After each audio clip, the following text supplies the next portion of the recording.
इस कार्यक्रम में आपका हार्दिक अभिनंदन, भद्र स्वागत। हम इस चीज़ को जानते हैं कि भगवान हमें शरीर दिए, संसार में जन्म के साथ साथ हर चीज़ की ज्ञान को हमें दिए।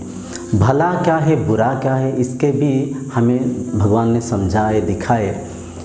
इसके बावजूद अगर भगवान अपना हर कार्य को करे, कोई भी कार्य को हम करने से पहले ये चीज़ को कहे कि भगवान मुझे ये दो, भगवान मुझे वो दो, मेरा ये इच्छा पूरा करो, वो इच्छा पूरा करो, मतलब अपना इच्छा है हम अगर भगवान के हाथ में दे दे, भगवान के द्वारा हर चीज़ को प्राप्त करने की प्रयत्न करें, तो अपना स्वतंत्र क्या रहेगा, अपना इंडिपेंडेंट क्या रहेगा। तो जो भी भगवान चाहे तो किसी को दे सकते हैं, भगवान चाहे तो किसी को नहीं दे सकते। मतलब कोई भी पुजारी घर के अंदर बैठे बैठे हर चीज़ को प्राप्त कर लेगा, कहीं घर घर घूम के पूजा करने की आवश्यकता नहीं पड़ेगा। कोई भी ज्ञानी व्यक्ति पेड़ के नीचे बैठे बैठे अपना भगवान को स्मरण कर हर चीज़ को प्राप्त कर पाएगा। कर्म फल के सिद्धांत नहीं रहेगा, कोई कुछ कार्य करेंगे नहीं। इन सारे चीज़ों को हम जानते हैं, जानते हुए भी भगवान को हम कुछ पाने के आशा अभिलाषा के साथ सकाम भक्ति क्यों करते हैं। भक्ति दो प्रकार के, एक है निष्काम भक्ति, एक है सकाम भक्ति। सकाम भक्ति वो भक्ति है जिस भक्ति के पीछे अपना कुछ चाहत होता है, कुछ पाने की प्राप्ति करने के लिए अगर भगवान के साथ हम जुड़े हैं, पूजा भजन कीर्तन कर रहे हैं, तो उस प्राप्ति के आशा से करने के हेतु वो सकाम भक्ति कहते हैं। मतलब से सकाम मतलब काम के साथ, कामना के साथ भक्ति करना।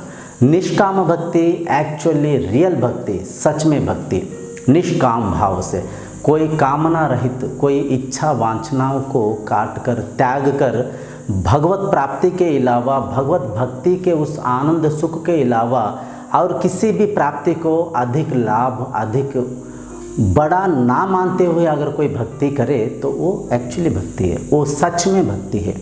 इन चीज़ों को हम जानते हैं परंतु आचरण नहीं कर पाते। जब भी दुख आता है, जब भी कुछ मन में चाहत आता है, कोई आशा लेकर हम भगवान को क्यों पूजते हैं, उसका कारण क्या है, आज हम इस एपिसोड के जरिए समझने के प्रयत्न करेंगे। देखिए, बचपन से अपना माइंड कंडीशनिंग हो रखा है, जैसे माइंड को हम प्रोग्रामिंग कर रखे हैं, जैसे माइंड के कंडीशन को हम कंडीशनिंग कर रखे हैं, जैसे मन को हम प्रोग्रामिंग कर रखे हैं, उस प्रोग्रामिंग के अनुसार हम चीज़ों को सोचते हैं, देखते हैं, एनालिसिस करते हैं। बचपन में जब बच्चा जन्म होता है, उसको जब पहली बार खाना खिलाते हैं, अन्नप्राश करते समय भगवान की पूजा करते हैं और बच्चे को अन्न खिलाते हैं। जब अक्षर अभ्यास होता है, पहले बार स्कूल में जाते हैं, उससे पहले भी पूजा पाठ करवा के बच्चे को चावल के ऊपर अक्षरों को पहले लिखवा के फिर स्कूल में भेजते हैं। साथ ही साथ कोई भी शुभ कार्य हम करते हैं तो भगवान के चिंतन मनन स्मरण करके हम हर कार्य को करते हैं।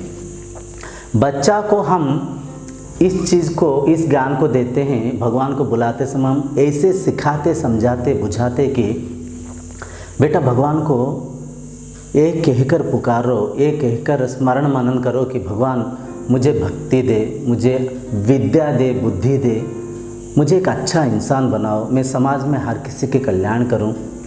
मतलब कुछ दे, कुछ देने की भाव से बुलाने के लिए हम ही प्रेरित करते हैं। शायद आप भी बचपन में ऐसे पूजे होंगे, शायद मैं भी, हर कोई हम ऐसे ही पूजा किए क्योंकि हमारा पेरेंट्स हमें ऐसे सिखाए थे। भगवान से कुछ मांगते हुए भगवान को प्रार्थना करो, प्रभु वो अच्छा हो, मतलब सबके कल्याणकारी हो, कुछ भी हो, मतलब कुछ चाहते हुए प्रार्थना करने की हमें सिखाया गया है। तो हम भी ऐसे बचपन में विद्या दे, बुद्धि दे, अच्छा इंसान बनाए, अच्छा राह दिखाए, ये दे वो दे कहते हुए हम बचपन से भगवान को बुलाते हैं, भगवान के साथ जुड़ने के प्रयत्न करते हैं। साथ ही साथ इस जीवन में कोई भी कार्य करते हैं, उस कार्य को करने से पहले भगवान की पूजा भजन करते हैं, भगवान के स्मरण कर कर हम करते हैं। उसका कारण ये है, जब हम किसी के प्राप्ति की आशा मन में रखेंगे तो उनके साथ हर पल जुड़े रहने के प्रयत्न करेंगे, उनसे बिछड़ने के प्रयत्न नहीं करेंगे। हर पल उनके साथ हम नाता जोड़ के रखेंगे। कोई नेता के पीछे कई लोग अगर घूम रहे हैं तो नेता के पावर के कारण, उस नेता के पावर के द्वारा कहीं इनकी कोई भलाई होगा, इनकी कुछ प्राप्ति होगा, इनका कुछ लाभ होगा सोचते हुए घूमते हैं, ना कि वो नेता रूपी उस शरीर के पीछे घूम रहे। कोई धनी व्यक्ति के साथ ही साथ कई लोग अगर जुड़े हुए हैं, उस धन को, उस धन के अंदर, उस धन के लोभ से, धन की प्राप्ति से लोग जुड़े हुए हैं, ना कि उस शरीर के साथ जुड़ने के भाव से। तो यहाँ पे बहुत डीप मैसेज है, इसे हमें समझना चाहिए। जब हम कोई चीज़ को चाहते हैं, चाहत रखते हैं, उसका प्राप्ति जिससे भी होगा उसके साथ हम जुड़े रहेंगे। अगर आप किसी के साथ जुड़े रहेंगे तभी उनके बारे में सोचेंगे, स्मरण चिंतन मनन करेंगे और उनके जो अच्छाई को आप ग्रहण कर पाएंगे, उनसा बनने के प्रयत्न करेंगे, उनकी चिंताधारा को आपके चिंताधारा में परिवर्तन करेंगे, उनके जैसे ही आप इस संसार में परिचालन होंगे। इसका मुख्य उद्देश्य ये था, भगवान से कुछ प्राप्त करने के लिए, कुछ प्राप्ति होगा कहते हुए आशा से जब आप बुलाएंगे तो उनसे जुड़ेंगे। परंतु धीरे धीरे अपना संस्कार ऐसे बन चुका है कि भगवान को हम सकाम भक्ति से पूजते हैं, कुछ पाने के आशा आसक्ति के साथ ही भगवान की पूजा मनन स्मरण करते हैं। सच वो नहीं है, वो मिथ्या है। भगवान हमसे अलग नहीं है। जो चीज़ आपसे अलग होता है, आपसे भिन्न होता है, वो चीज़ अलग और आप अलग होते हैं, तो उनके साथ आप कुछ उम्मीद लगा सकते हैं, उनसे कुछ प्राप्त करने की आशा अभिलाषा रख सकते हैं, उनसे कुछ कामना कर सकते हैं। जो चीज़ आपके अंदर है, जो चीज़ आप ही है, तो भला आप दूसरों के ऊपर कैसे मन को टिका सकते हैं, दूसरों से कुछ प्राप्त करने के लिए कैसे लोभ कर सकते हैं। भगवान शक्ति है, भगवान एनर्जी है, भगवान ये संसार की और आपके मन बुद्धि शरीर के आधार है। भगवान आत्मस्वरूप है। इस ज्ञान को रखना चाहिए। तो भगवान को बुलाते समय कुछ पाने के भाव से नहीं, भगवान को हम यूँ इसलिए बुलाते हैं, भगवान की पूजा के मुख्य उद्देश्य को हम समझना चाहिए। मन को शुद्ध करना, विचारों को सात्विक करना, हर किसी को समदृष्टि से देखना, हर किसी में उस चेतना को देखना, अपना चिंतन शैली को सात्विक करते हुए, सच चिंतन करते हुए, हर किसी का कल्याणकारी कार्य करने के प्रयत्न करने के लिए, मन को शुद्ध करने के लिए, मन को स्थिर करने के लिए हम भगवान को पूजा भजन कीर्तन करते हैं, ना कि कुछ प्राप्ति करने के लिए। ये सच है, परंतु इस सच को, इस डेप्थ को हम समझ नहीं पाते। उसका कारण हम भी नहीं है। संसार को हम जिस नज़रिया से देखते हैं, संसार में जैसे घटना संगठनाएँ होते रहता है, जैसे अपना माता पिता संग साथी सोसाइटी यार दोस्तों से हम सीखते हैं, वैसे ही इस संसार में आचरण करते हैं, वैसे ही मन में हम चीज़ों के बारे में सोचते हैं, मनन करते हैं। तो ये सच है, भगवान आपसे अलग नहीं।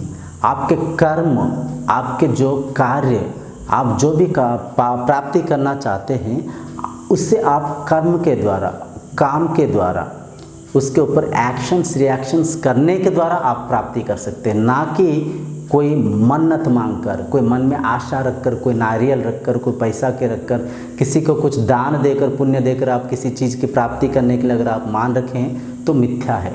इस मिथ्या को मन से पोंछ लीजिए, इस मिथ्या बातों को मन से निकाल लीजिए।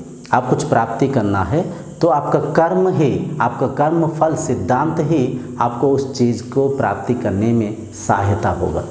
भजन भक्ति इसलिए करते हैं कि मन को शुद्ध करने के लिए, विचारों को सात्विक करने के लिए, समदृष्टि से हर किसी के साथ व्यवहार करने के लिए, हर किसी को समान भाव से देखने के लिए। इस कार्यक्रम को यहीं पर रखते हुए अगले कार्यक्रम तक आपसे विदाई मांगता हूँ। तब तक के लिए प्रणाम।